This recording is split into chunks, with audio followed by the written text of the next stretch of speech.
modification, structural defect, that's the second gear where the body goes into, and because of the second gear which is switched on, there is less of elastic.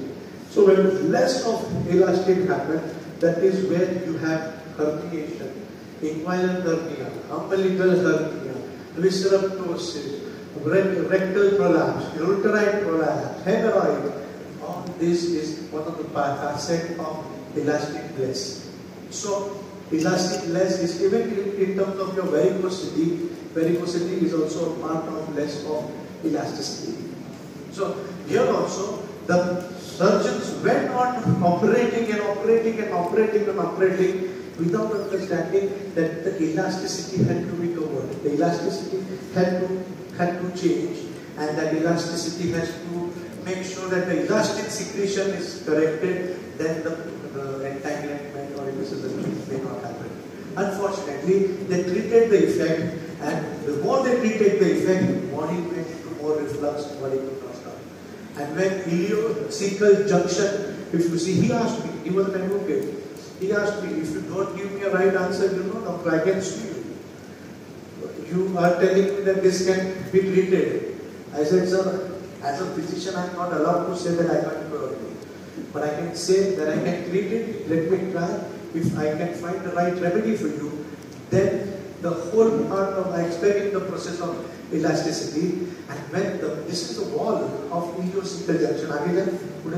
This is the wall of ileocecal junction. So, so if the ileocecal junction is, that's where the junction is.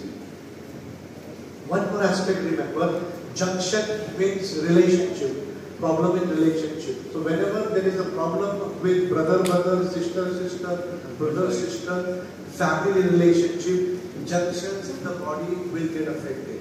Either there will be inflammation, either there is thickness, either there is protection. So here there was lack of elasticity between the two junctions, and hence it was a kind of disease that it should happen. And he asked me that how do you think homeopathy will help me? I said, sir, if I can understand body has something known as all or none phenomenon. And ileocecal junction, where there is a kind of a wall which prevents the body when the food goes ahead in the intestines, the larger intestine, that's when the body stops the reflux. And the body stops the reflux, it is not a valve. The walls of the ileocecal junction act as a valve. So